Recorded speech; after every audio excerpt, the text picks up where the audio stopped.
Well, hello everybody and welcome to the LIVEcast. My name is Paul Feasy and as always I'm joined by Glen Scrivener. Hello Paul Feasy, I'm Glen Scrivener. Yeah, nice to be with you. Glenn? Yeah, doing really well, thank you. Here we are in our studio and it's all coming together nicely. Yeah, back in the flesh now for the second week. Yes, yep, and people just can't see. We'll have to cut in one of these days. We'll show you what's on the other side. But actually, as of Friday, people will be able to see what's on the other side of the studio, which is our reset set. Yep. And they'll be able to see our Douglas Murray interview that I recorded this time last week. Yeah, and you've done lots of other good ones, haven't you, as well? So you've spoken to John Lennox, I think? Professor John Lennox. Rupert yes. Sheldrake as Professor well. Rupert Sheldrake, yes. Yeah. Catherine Burblesing. Catherine Burblesing, yes, as well. She was sparky. Yeah. I saw the clip you shared on, was it on Twitter? You shared a bit of that interview with her, and that was... already she's got herself quite worked up. Right. And I think she was talking in the clip about what we're talking about here today. Great segue, Paul. Yeah. Professional. Yeah. Which is the film that's currently on Netflix, Cuties, which has kind of caused some controversy. So it's not Netflix produced, is it? Netflix are kind of the platform for it. Mm-hmm. But if you've not heard of it, Netflix is a French film. Cuties is a French film. That's right. Netflix Cuties is a streaming platform with 192 million users. But That's right. Cuties is a French film. Mm-hmm. And basically it is depicting the story of a young girl who is torn between two cultures, kind of the culture she's grown up in of an Islamic family, and also the kind of sexualized kind of secular culture of France, and basically the reason it's come under a lot of fire is for its depiction of the sexualization of children. Right. And so, as is the way with social media, obviously it's kind of blown up, yeah, massively, huge, kind of spread like wildfire, really. For a number of reasons. There's been a clip that's been circulating from the film, which shows kind of 11-year-old girls dancing in very sexual, a very sexual manner, and then there was the promotional poster from Netflix itself, which had caused a lot of controversy. Yeah, that was certainly the first time it came across my sort of feed. Yeah, same here. So it was probably maybe about a month ago.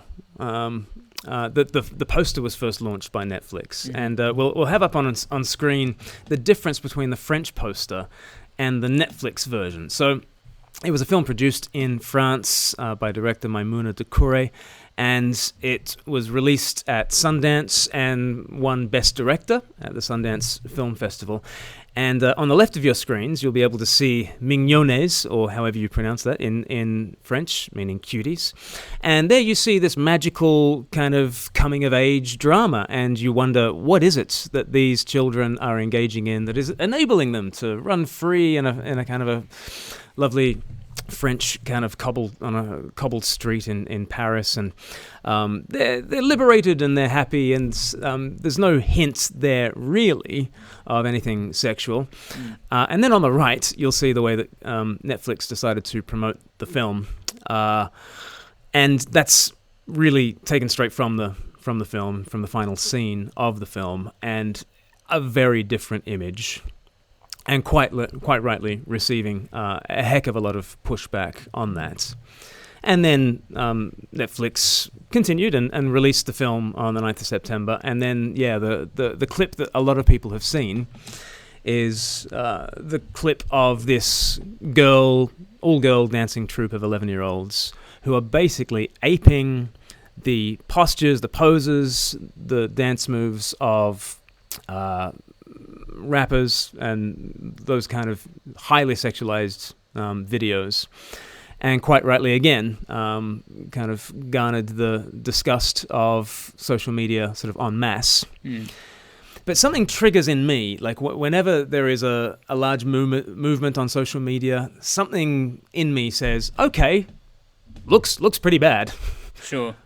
Is there another take on this? Yeah, no, I'm the same, to be honest. And I think the first I heard of it, I mean, you said it was about a month ago. I mean, I'm not sure I was aware of it even that long ago, to be honest. I think I saw in the last week or two probably just the poster. Yeah.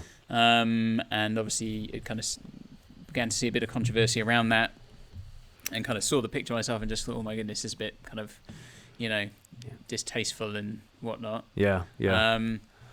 And when Netflix was promoting it at that stage, before they'd released it, I think the description used to be 11-year-old Amy starts to rebel against her conservative family's traditions when she becomes fascinated with a twerking preteen dance group. Right. But now she's become fascinated with a free-spirited dance crew. Yeah. I think similar to you though. You start to see it kind of trending on Twitter and the hashtags and whatnot.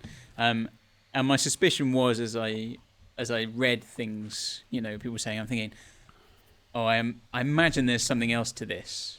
There must be another side to the story. Yeah. And my suspicion was that there's probably thousands of people tweeting about this who've just heard someone else tweet about it, right, and have not really looked into it at all, right, and thought about it. Now, before we go any further, I have seen the film, and I don't think it should have been made. Okay, let's just, I've not seen the film. Yeah, and probably quite rightly. Yeah. Sure. Yeah. Because we talked about it, didn't we? We talked about we felt it was something we wanted to talk about, and we kind of discussed whether it was. I said, "Do you want to see it?" You basically said, "Do I want to see it?" Quite and rightly said. I looked at what some of the people were saying, and I thought it's definitely a good topic of conversation. But given a few things people had said, I thought I'm still not sure I want to watch it. But yeah, which feels bad because I'm definitely one of those people who feels like you've not even seen it and you're commenting on it. But I think that's okay. There's certainly a space for saying it should not. There are some things that should not be seen, and you don't need to see it in order to have an opinion on it. No, absolutely. And maybe I think Cuties could fall into that category because before it sounds like we're becoming apologists for Cuties. I'm not an apologist for Cuties. I've seen it. I think there are incredibly disturbing scenes in this film. I don't think it should have been made. I think it actually exploited the 11-year-old girls who are starring in the film. Yeah. And we will get to that. But is it important to figure out what the director was trying to do? I think the answer should be yes. And so let's have a look at a clip of the director, what she says she was trying to do, where she was coming from. And I think that'll at least help us to have a rounded view, even if you want to say, let's cancel Cuties, let's cancel Netflix forever. Let's at least hear what Maimouna Doucouré says. Let's have a look. Cuties is the story of an 11-year-old little girl who is trying to find herself. She's navigating between two models of femininity. One represents her mother's traditional origins, and the other one is a group of young girls called Cuties. I had the idea of Cuties when one day during a neighborhood gathering in Paris, a group of very young dancers came on the stage and they were dancing like what we are used to seeing in a video clip.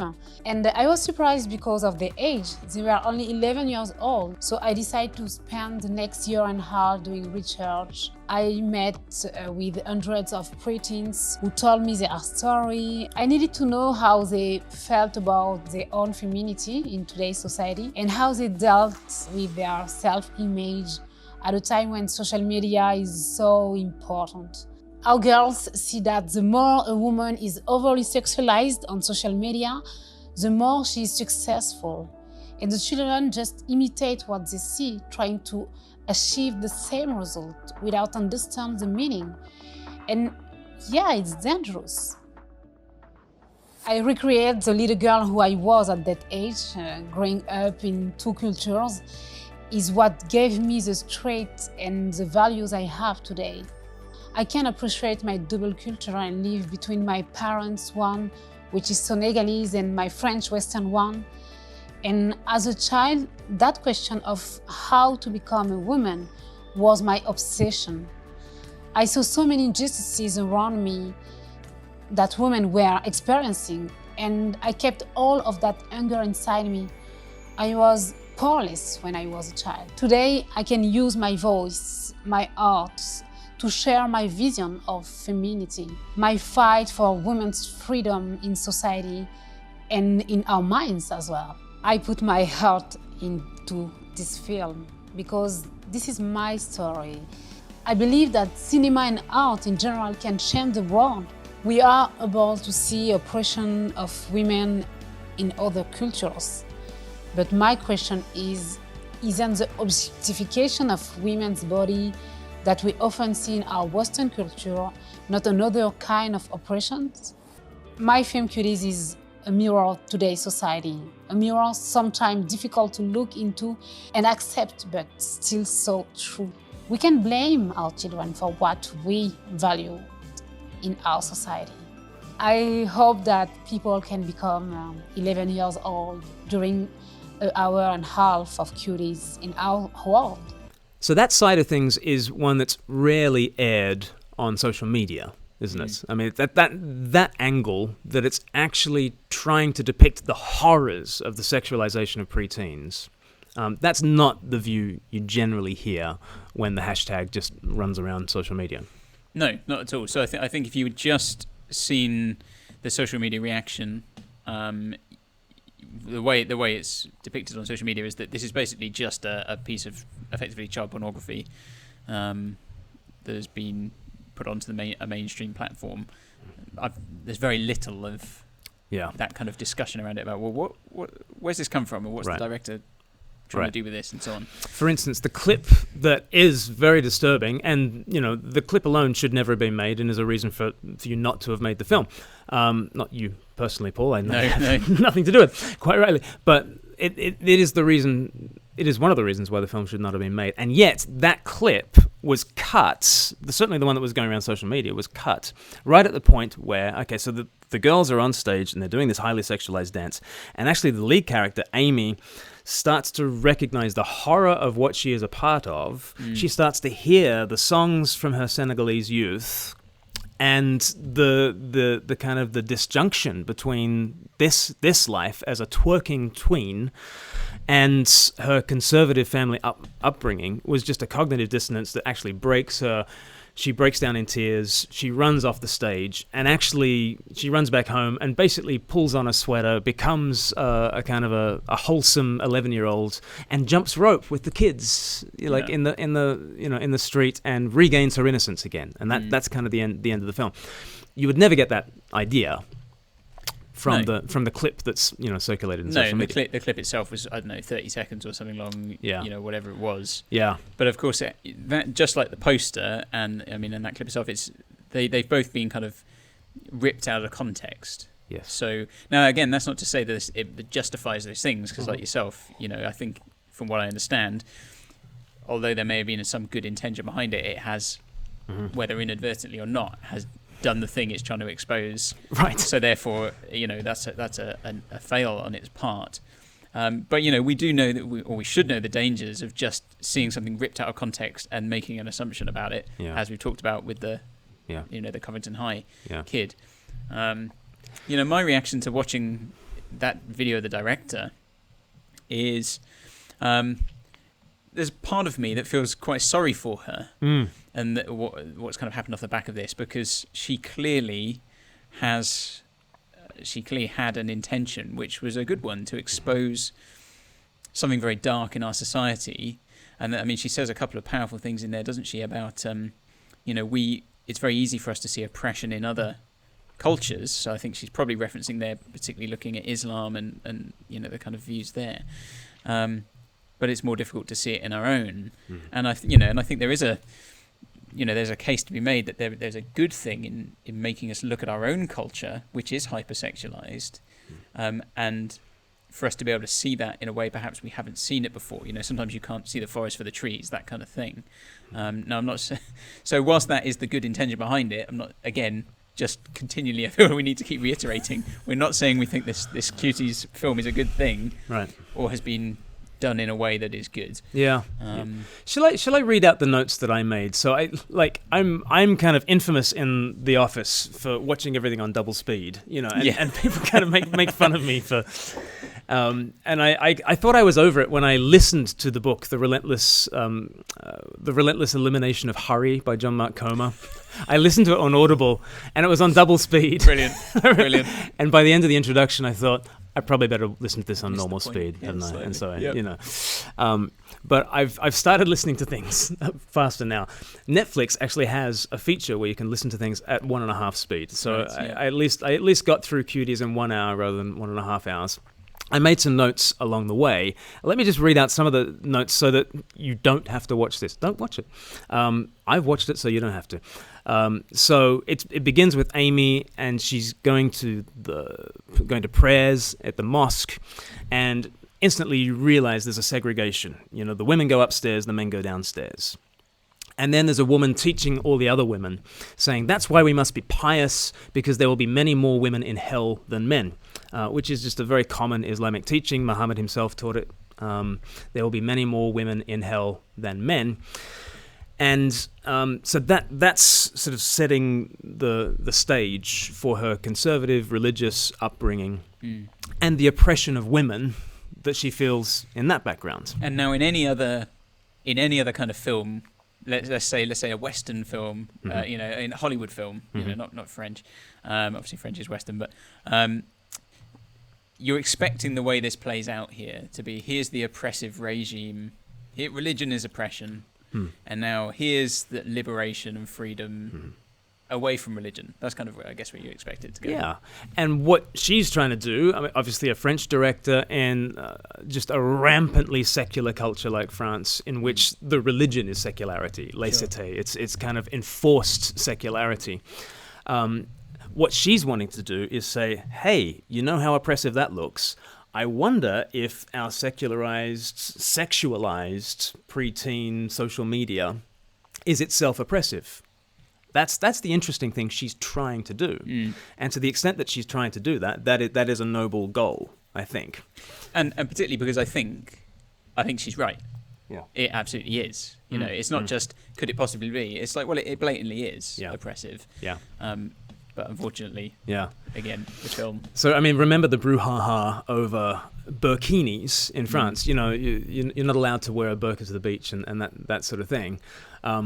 Obviously, the pushback at that point was, well, isn't the bikini itself oppressive to women? Sure. It might be, you might choose to put on the bikini for yourself, and yet hasn't the culture, told you as a woman that this is the standard of beauty? Yep.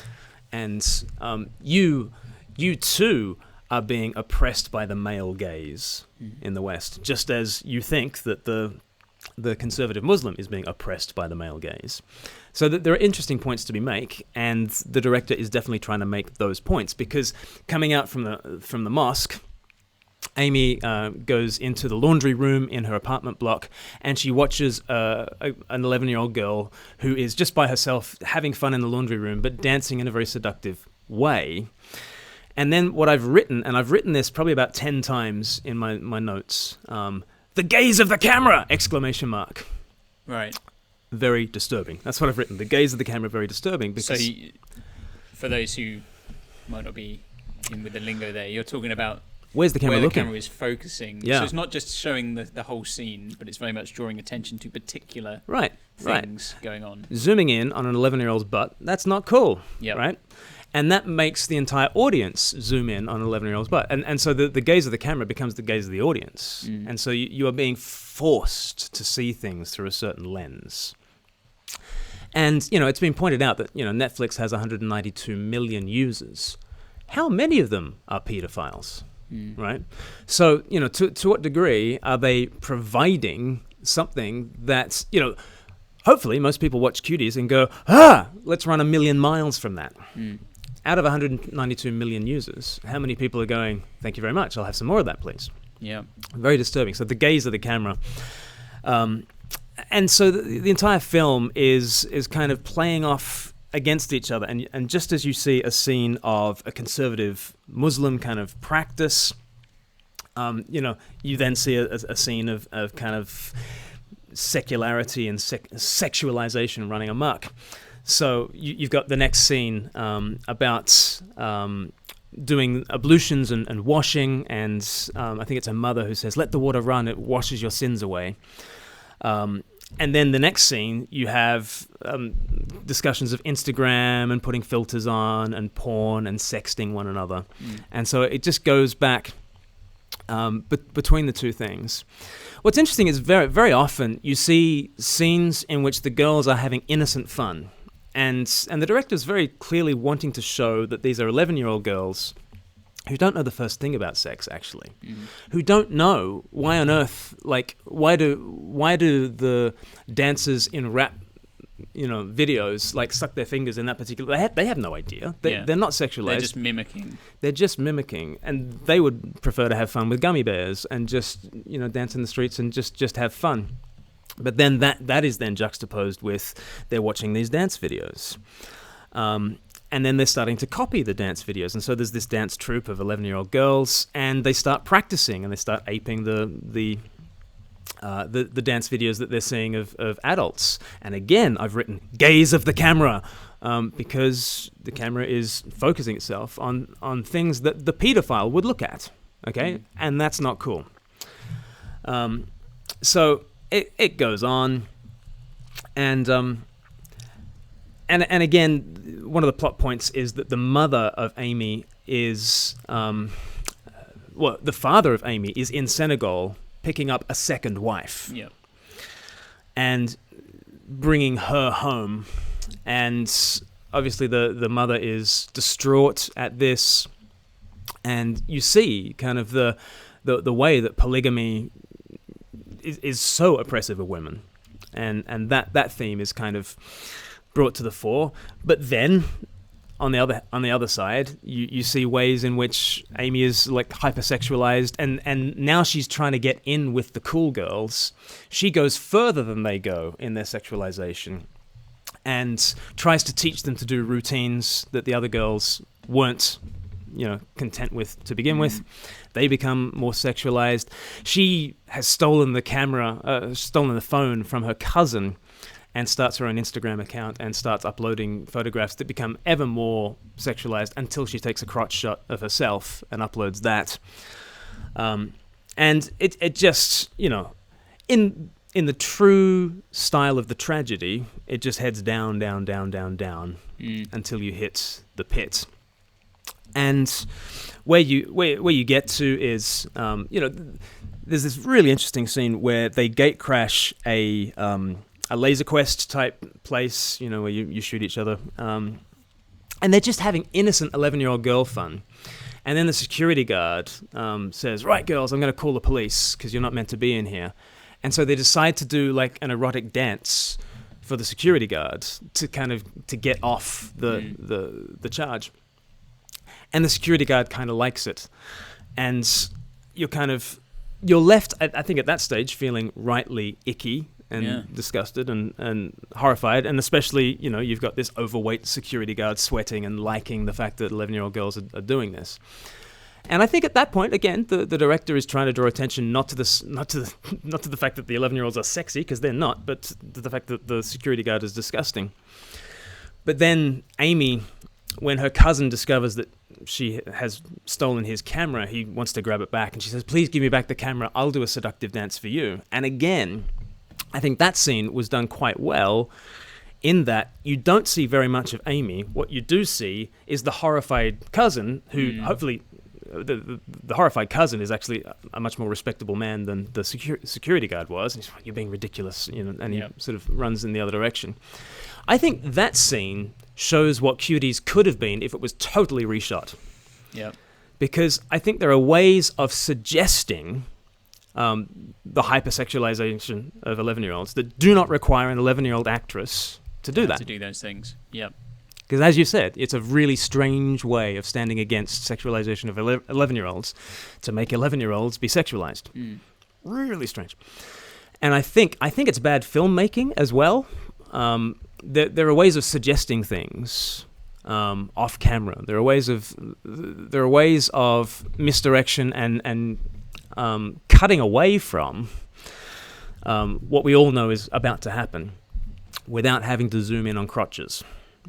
So it's bad filmmaking, and there are some scenes in the film that point in the direction of where it could have gone. Yeah. If they just suggested at the hypersexualization. But it all heads towards the big train wreck of the final dance scene when they do their routine and they're humping the floor and doing like horrendous things. And then her conscience kind of kicks in and the Senegalese songs start occurring to her. She breaks down, cries, runs away. And in the end, I don't know how she discovers her childhood innocence, because literally she kind of runs off stage, runs home, and like within 30 seconds she's just jumping rope and smiling and happy, and now she's back to being an 11-year-old kid. Suddenly she's found the middle way between the oppressiveness of the Muslim background and the sexualization of social media. It doesn't explain in any way how she finds that middle way, but that's the ending. That's the film. There you go. Yeah. I've told you the film. You don't have to watch it. Don't watch it. I think like the thing that I find interesting is that obviously people have reacted very strongly against it, and almost kind of saying like I don't understand how this can have come into our society almost. Right. And there's a bit of me that goes like, I don't understand how you don't understand where this has come from, because you talk about the gaze of the camera focusing in on like butts or whatever. Yeah. But if you looked, like, say, at any hip-hop video or whatever, or it doesn't have to be hip-hop, it could be any genre generally, the camera will very deliberately do those things with adult women. And, you women think, who are 17 years, or who are 7 years older than that. Well, exactly. That's the thing. Yeah. So let's imagine you had a dance troupe of, you've got 5 girls. And let's imagine by some crazy coincidence they all shared the same birthday, and there they are one day, they're all 17 doing a dance routine like that, right? And we're like, this is the children, the worst of the worst, disgusting. Yeah. But the next day they're all 18, yeah, and we go, oh, it's fine, it's liberated, because they're liberated now, because they're, look at these young women, just empowered, doing what they want to do. And so there's this complete conflict of messages there, isn't there? So you can, to me, it seems very obvious why those things have crept in. Yeah. And the director has wanted to draw attention to exactly that thing. She's exactly wanted to draw attention to the fact that 11-year-olds already are sexualized in these ways. They already are being, let's use a Christian word, discipled in the way of what it means to be a woman. And what it means to be a woman is to be Cardi B, and singing a song. We can't even say what the title of the song is. It's just come out, WAP. But if she is in any sense any kind of icon for any kind of girl, which she is, then she is discipling people in that way. Where does this film come from? And people can say, can't they? Oh, but there's adults over there doing this, and that's not appropriate for children. And obviously that's true. But the reality is, like, adult culture bleeds down into children's culture. It's just the way it is. It's what they aspire to be. Yeah, they're looking. I think the director makes reference, doesn't she, to who do you look to, and you look at women and you think, who are the successful women? Well, it's the Cardi B's, it's the Megan Thee Stallions or whatever, who are up in those videos. Yeah.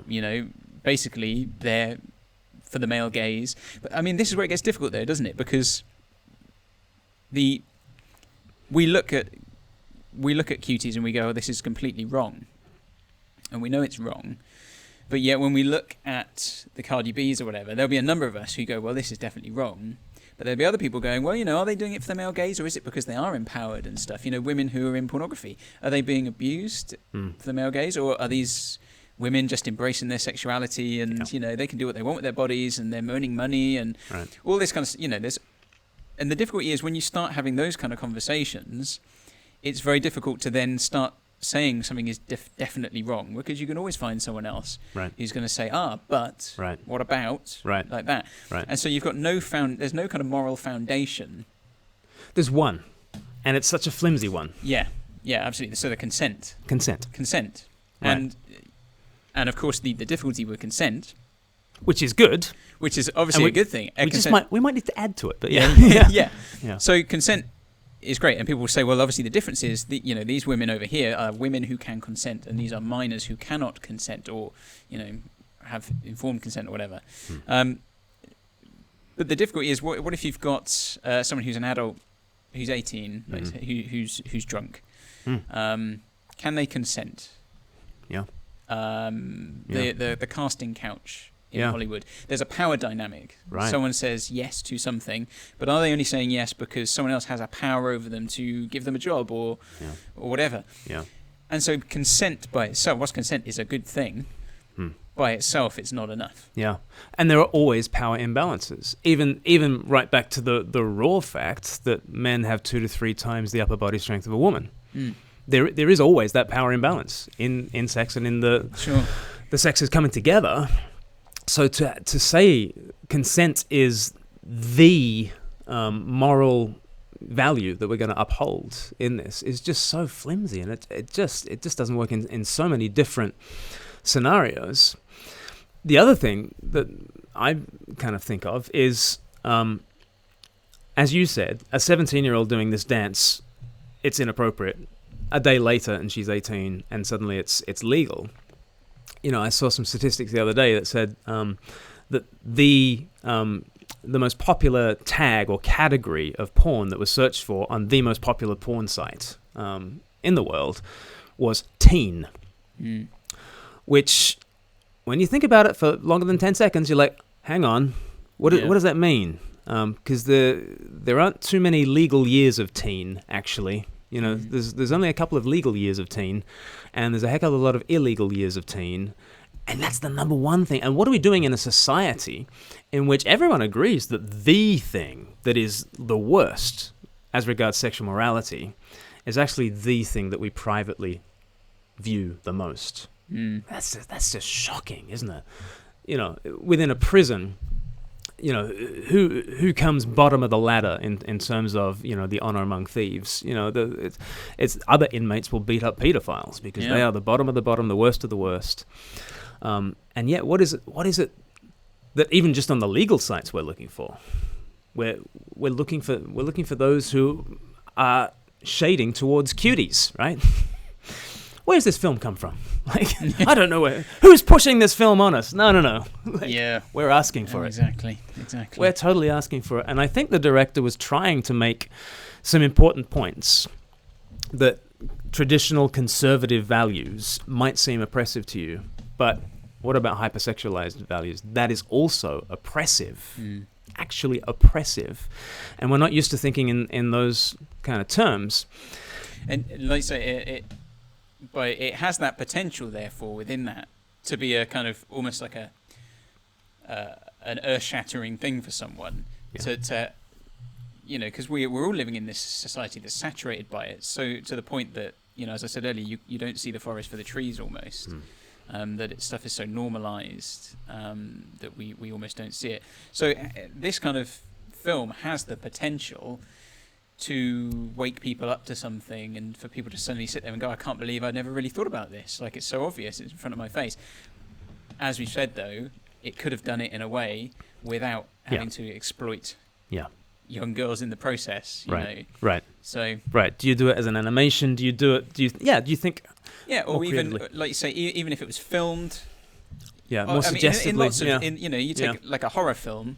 Right. Often the most effective things in horror films is what you don't see. Yeah. It's what it's things are suggested, and you fill in the gaps. And sometimes, and maybe that was a way of doing it. I mean, like you said, there's the scene with the cousin, and a large part of it is like that. But, or like you say, maybe you could animate it or something. But so in a sense, it's a real shame that something that deals with a very serious issue has done it in a way that has kind of derailed its message so much. Yeah, and as a sidebar, just on the issue of creativity, to quote the great Jeff Goldblum, just because it can be done doesn't mean it should be done, right? We got to get a Jurassic Park quote in. Absolutely. Just because it can be done doesn't mean it should be done, and that holds for all sorts of artwork that could be exploitative.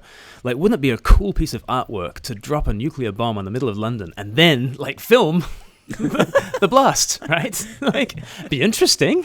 Like, okay, that's an extreme, but I think I saw someone else who said, like, imagine you couldn't film a film, like someone dying in a film, without actually having to kill them.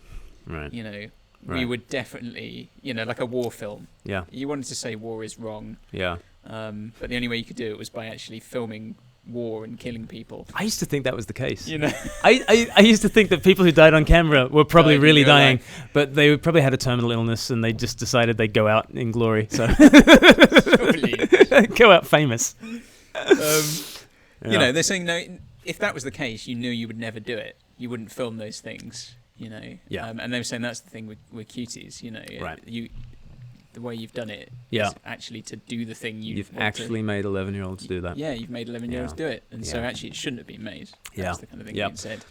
And another critique, just while we're at it, is that ending thing, because we want to reach a kind of a finale in which we say no to polygamy and we say no to child brides, right? And we want to be able to say no to the hypersexualization of preteens and teens, probably. What is that third way? Is it just kind of learning a balance between the two? Like, what will Amy now have to believe about herself, about her identity, about sex, about sexuality, about what it means to be a woman? What will she now have to believe in order to live this fulfilled life, you know, that the film wants to give to her at the end? And I suggest that she will have to reject her Islam and reject the social media, you know, view of sexuality, and reject them quite heartily, you know, because I think it's true that okay, in the Quran it does say that hell will be far more populated with women than with men. I don't think that's liberation for women. Like, I really don't. Muhammad himself took a bride when she was 6. And they say he didn't consummate until she was 9, but she still had her teddy bears at that stage, which was a sign of you haven't yet menstruated. You know, and so, you know, the founder of your religion is doing that.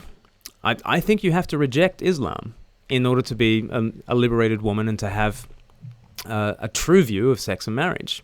I also think you need to reject the sexual revolution that has unwoven what really needs to belong together. What needs to belong together is that sex belongs with marriage, and sex belongs with pregnancy, and pregnancy belongs with children, and children belongs with family, and that together is a kind of a foundation for society. But what we've done with the sexual revolution is that sex no longer belongs with marriage, and so it's free-floating as long as you're consenting adults, you know. Sex no longer belongs with pregnancy because of the pill and contraception. Pregnancy no longer belongs with children because we've got abortion, so we stop the children after the pregnancy. And then children and families, well, they must take the hindmost because it's our sexual liberation that's actually, you know, prime in all that thing. And so what do we have there? We have a society that's kind of cut adrift, and we need to weave those things back together, in which sex belongs with marriage and sex belongs with children and family, and build it up from the ground up. But you'll need to be converted. You won't just need to jump rope in the street with some friends, you know? Yeah, it does seem very much like the ending of the film is she's gone from here to there, but you've not really... Yeah. It seems like there's something here, Yeah. but you've just jumped over that. There is a landed third somewhere way. else. There is a third way, and I just, you know, and one of the things is, I think the film does bring this out about the male domination in the Muslim society. So the man is allowed to go off to Senegal and get his second wife and bring her back, and his That's first all wife seen as normal, has yeah. nothing to say to this matter. And so, yeah, there's male domination there, but there's also male domination in the sense of, here are women who have to prostitute themselves in order to get past the security guard, in order to, you know, like, there is a male gaze that they are living up to, that is dominating. What I think happens when you come to Christianity is actually the men are the ones who primarily are limited, are restricted in their sexuality. You know, when Jesus in Matthew 19 kind of lays out his vision for sex and marriage, he basically says, yeah, one man, one woman for life, there's no getting out of it, that's your lot. Yep. And what does red-blooded fisherman Peter say to that? It's just like, well, surely it's better not to do it then. Yeah, right. It's better not to marry. Yeah. And Jesus is like, yeah, so you're taking the eunuch option? Good one, Peter. Like, I fully endorse the eunuch option, but those are your options. Actually, I'm not sure I signed up for that one either. No. He's like, no, those are the two options. Like, literally, okay, you are with this one woman for the rest of your life, or you become a eunuch for the kingdom. Which is it? Those are the male options. There are not male options of let me go and get lots of women, or let me just, play the field. None of that. So I think the idea that, Christian marriage is patriarchal, certainly it erupted in the midst of patriarchal society, but nothing has ever limited and restricted male sexual sins like marriage, because it ties the man to his sexual choices and to the fruits of his sexual choices. It ties him to the woman. It ties him to his children for life. No getting out of it. And Peter's like, don't know about that. Don't know about that. Much. Yeah. And he's a Jew from a conservative culture, and even he's the conservative culture's going, oh, hang on. And then the only other thing Jesus says about sex and sexuality is in the Sermon on the Mount, and he's like, outside of marriage, don't even think about it. He's like, don't even look with lust on a woman, and he puts it. He commands that to the male. I mean, there are implications for females not to lust. True. But the first person he addresses it to are other men. He's like, men, don't look at women like that. Don't even look at them like that. Yeah. So if we're looking at what traditional religion does, and it's so oppressive to women, and it limits them and it restricts them, wow. Look at what Jesus does to men. And it is for the blessing and the flourishing of society. We've built a civilization on this view of sex and marriage, where men don't even think about sex unless it's that one woman who you're going to give your entire life to and her children, and you're in it, in covenant bonds, and till death you do part. Like that in one sense, gosh, that's limiting, isn't it? But in another sense, it is for the flourishing of mankind. And liberating. That's totally liberating. That's your liberation right there. Yeah. In disciplining your sexual desires, there is a liberation. In letting them run rampant, you get cuties. That's the alternative. And listen, let's not finish just on a note of law. That's not to say that oh gosh, if you've fallen short of that, then you can never be a Christian. We all fall short of that, massively every day. And this is why the true romance that the Bible's talking about is the way that Christ comes to us, even though we are sinners, even though we're failures, and he comes and he commits to us, and he gives himself to us, and he limits himself, if you like, to us in a covenant bond, and says, till death us do part and beyond. This is the kind of sort of marriage relationship, if you like. This is the kind of romance that actually saves us and sets us on our feet, and hopefully we can reflect it a bit in the world. But without that, where's the happily ever after? Yep. I don't know. So, I don't know. That's kind of that's my take on Cuties. Anything more to say about? No, I don't think so. I just hope that. I hope I despite that there are obviously serious issues with it. I do hope that there can still be some good that comes out of it. At least if it raises some discussion. Yeah. And makes people sit back and think, oh, hang on. Yeah. If it makes people think about the sexualization of children, I've got three daughters. And my oldest one's 8, and then 6, and then the youngest one's 5 months. But there's a sense in which you think, oh, she's my oldest one. You're like, she's only 8. But I think, what did I know by the time I was 8? And the things. What did people talk about in school? We definitely had heard about sex. Or in year 4, she's just going in. Definitely remember that coming up at some point.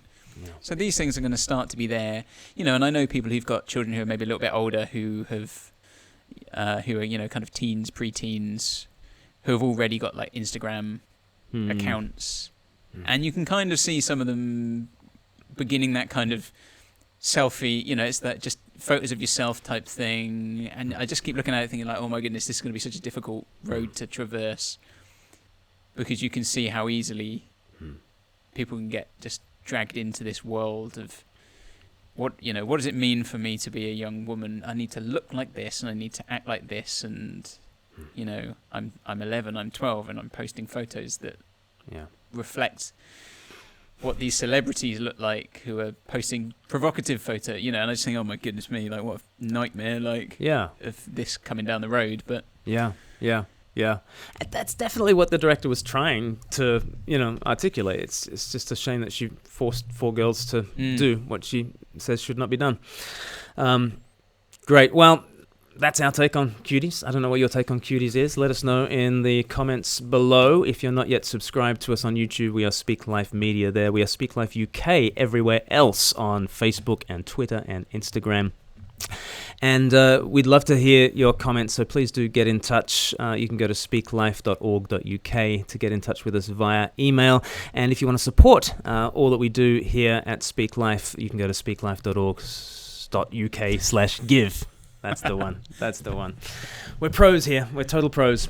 But do stay tuned on Friday. We've got Douglas Murray's interview coming out. It's one you won't want to miss, and that will kickstart our reset, going back to the beginning. And we hope that really engages with this meaning crisis and points people back to Jesus. Thank you, Paul Feasy. Thank you, Glenn. It's been great, as always. All right. God bless. See you next time. Take care. Bye.